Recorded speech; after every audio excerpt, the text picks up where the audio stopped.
Masalahnya bukan di AI. Dua orang berbeda, topik yang sama, AI yang sama, tetapi prompting yang berbeda. Nah, hasilnya, teman-teman, ini jauh berbeda satu dengan yang lainnya. Yang pertama, teman-teman mendapatkan output seperti ini, ya, bisa teman-teman lihat. Lalu yang kedua, outputnya seperti ini. Jelas terlihat perbedaannya kan? Jadi, perbedaannya bukan pada AI, bukan pada topiknya. Perbedaannya ada pada 4 hal yang dilakukan oleh satu orang pada promptingnya, dan satu orang lainnya ini benar-benar melewatkan 4 hal tersebut. Nah, teman-teman, dan di hari ini kita akan tahu persis keempat hal tadi. Saya akan menjelaskan kepada teman-teman 4 hal ini beserta cara membangunnya menjadi sistem yang bisa diulang kapan saja untuk topik apa saja. Nah, kalau teman-teman yang menonton sekarang baru pertama kali menonton video prompt engineering ini, mungkin teman-teman harus lihat video pertama saya mengenai pondasi dari prompt engineering. Di video sebelumnya kita sudah bahas 2 pondasi penting ya. Pertama, mengapa AI sering mengecewakan? Bukan karena AI yang kurang pintar ya, tapi karena cara kita bertanya yang belum tepat. Kedua, cara AI benar-benar membaca kata-katamu, membaca prompt yang kamu ketik, ini kan berbeda. AI bukan mesin pencari kebenaran. Ia adalah mesin prediksi yang memprediksi jawaban berdasarkan konteks yang teman-teman berikan. Artinya, satu hal yang sangat konkret. Semakin banyak konteks yang teman-teman berikan, semakin tepat prediksi yang dihasilkan. Nah, tapi konteksnya itu seperti apa, dalam format apa, dan diletakkan di mana atau dalam apa promptnya tersebut. Itu yang belum kita jawab sampai sekarang. Nah, teman-teman, ini ada satu fakta yang mengejutkan ya sebelum kita mulai. Ini disinggung di video pertama kita kemarin. Pengguna yang meluangkan 2 menit saja, ya 2 menit lebih untuk menyusun prompt, ini akan menghasilkan output yang 3 hingga 4 kali lebih relevan dan benar-benar teman-teman bisa langsung memakainya. Bukan 2 jam ya, bukan kursus panjang, bahkan bukan kemampuan coding. Jadi hanya 2 menit untuk menyusun 4 elemen yang tepat.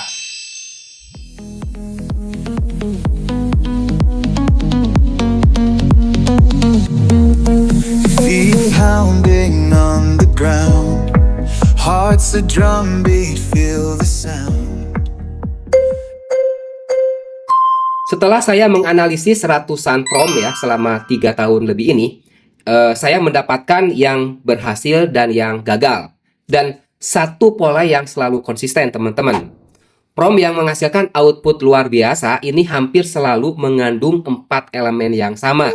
Dan prompt yang hasilnya generik dan mengecewakan saya, ini selalu hampir saya melewatkan salah satu elemen pentingnya.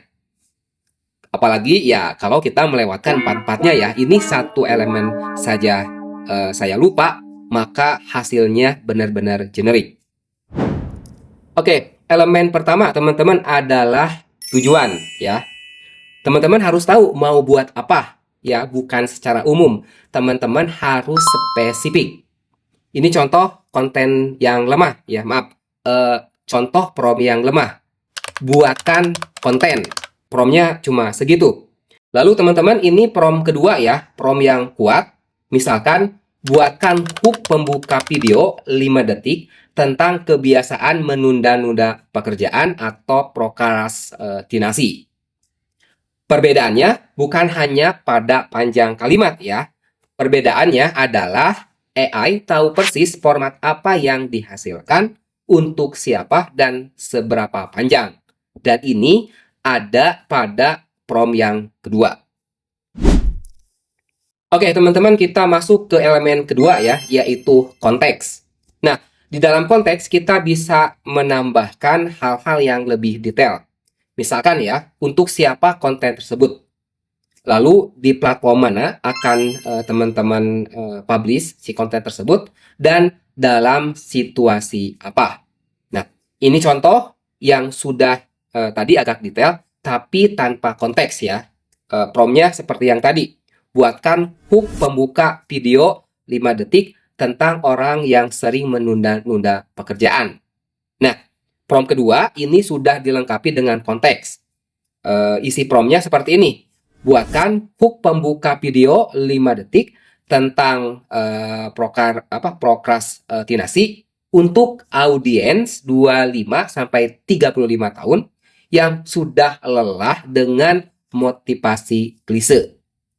Nah, teman-teman bisa lihat yang terjadi ya.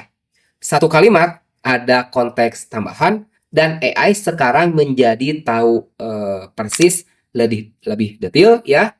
Nada apa yang harus dihindari, kata-kata apa yang tidak boleh muncul, dan pendekatan mana yang akan resonan atau maksudnya akan terhubung dengan target audiens kita.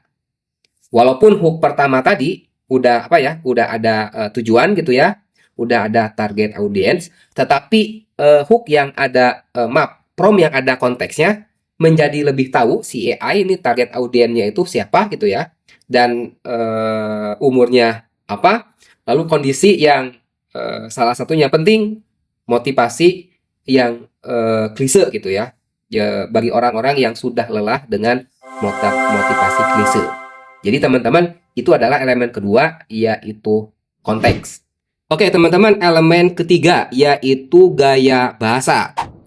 Isinya bisa formal, santai, reflektif, bahkan mungkin provokatif. Ya, seperti podcast kah, seperti kuliah kah, atau seperti teman yang sedang bercerita. Jadi teman-teman jangan biarkan AI-nya itu menebak. Nah, ini adalah contoh prompt yang telah ditingkatkan ya.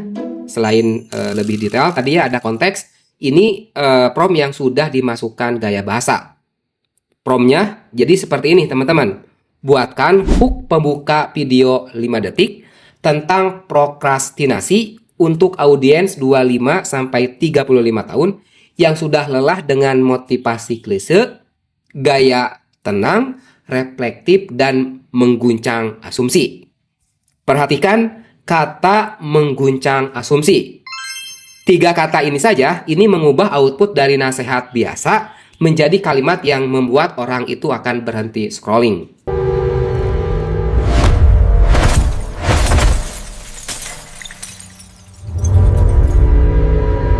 Oke, elemen terakhir ya teman-teman, elemen keempat adalah format output.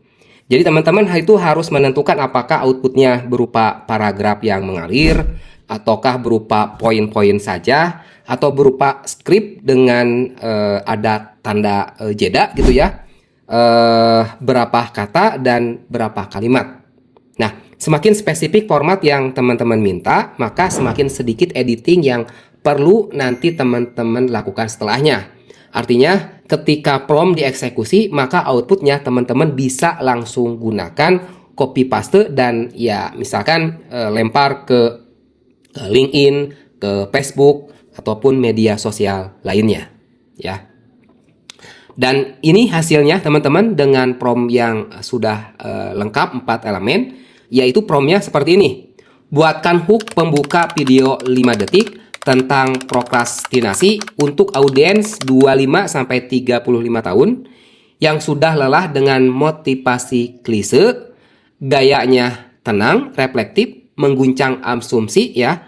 Formatnya 2 kalimat pendek ya, 2 kalimat pendek tanpa kata produktif dan malas. Dan inilah teman-teman adalah perbandingan outputnya. Silakan teman-teman bandingkan dan renungkan.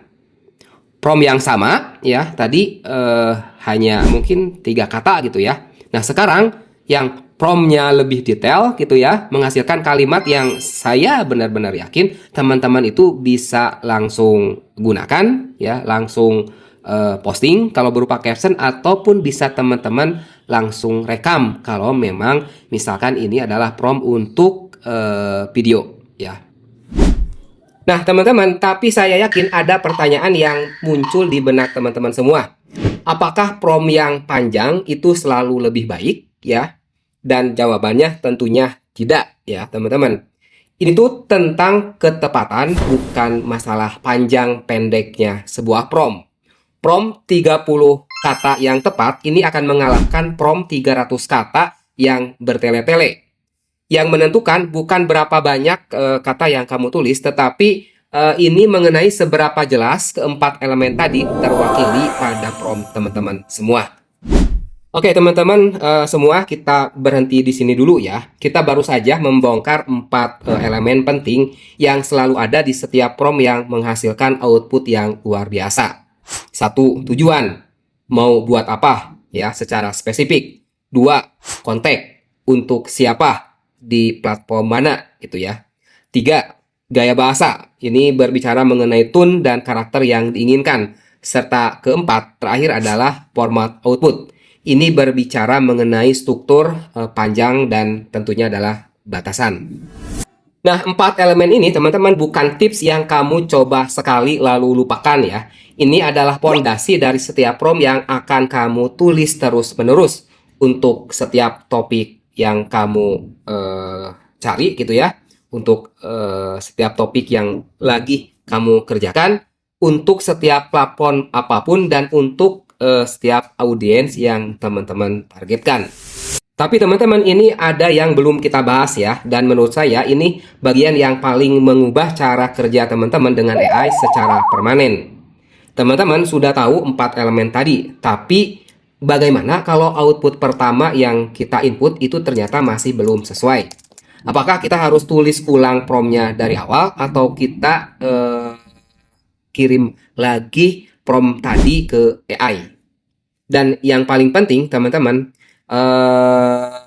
bagaimana mengubah sistem 4 elemen ini menjadi workflow yang bisa teman-teman jalankan ya untuk topik apapun tanpa harus berpikir dari nol setiap kali. Nah teman-teman, di nanti ya di video kita ketiga, prompt engineering bagian ketiga, kita masuk ke 3 hal yang tidak dibahas dimanapun dalam konten-konten prompt engineering berbahasa Indonesia. 1, kita akan bahas yaitu iterative prompting, yaitu cara penggunaan AI yang benar-benar mahir gitu ya, bukan dengan mencari prompt sempurna satu kali shoot, tapi dengan cara berdialog, membangun output secara bertahap, step by step sampai hasilnya benar-benar tajam. Dan kita juga akan lihat demo langsung dari hook yang terasa terasa seperti iklan seminar. Ini berubah menjadi kalimat yang langsung bisa teman-teman gunakan, rekam, bahkan sampai 3 putaran gitu ya. Lalu kedua, yaitu sistem yang bisa diulang. Jadi bukan tips yang kamu coba sekali lalu lupa.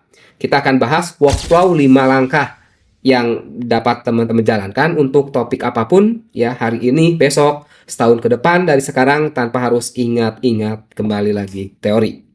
Dan ketiga, ya tentunya demo langsung untuk topik berbeda. Jadi ya nanti kita bahas bukan hanya teori ya.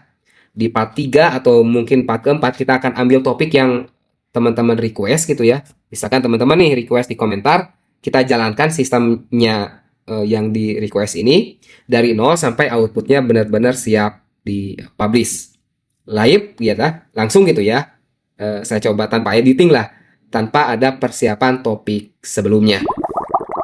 Oke teman-teman, jadi itu video kita kali ini ya. Bagi teman-teman yang memang merasa bahwa video yang saya berikan ini bermanfaat dan teman-teman membutuhkan untuk video lanjutannya, dan tentunya misalkan teman-teman belum subscribe, silakan teman-teman untuk subscribe. Dan bagi teman-teman yang sudah subscribe, tolong dinyalakan notifikasinya supaya nanti videonya bisa langsung teman-teman bisa dapat informasinya. Dan terakhir teman-teman, ini benar-benar jualan. Jadi bagi teman-teman yang ingin tahu lebih detail ya mengenai prompt engineering ini, silakan teman-teman mungkin bisa mengecek buku yang saya buat mengenai prompt engineering ya. Judulnya The Algorithm of Soul. Jadi di channel kita di Quantum Mind ini biasanya kita ada ekosistem gitu ya, dari website, dari Medium, dari video ya di YouTube, dan terakhir ada di buku.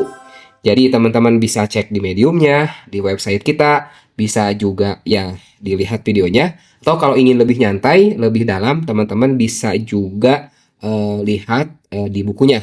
Bahkan Kalau memang saya sudah buka trainingnya, ya teman-teman juga kalau memang berminat bisa mendaftar.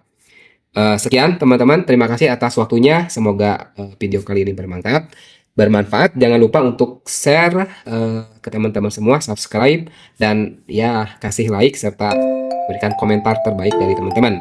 Sekian, Assalamualaikum warahmatullahi wabarakatuh.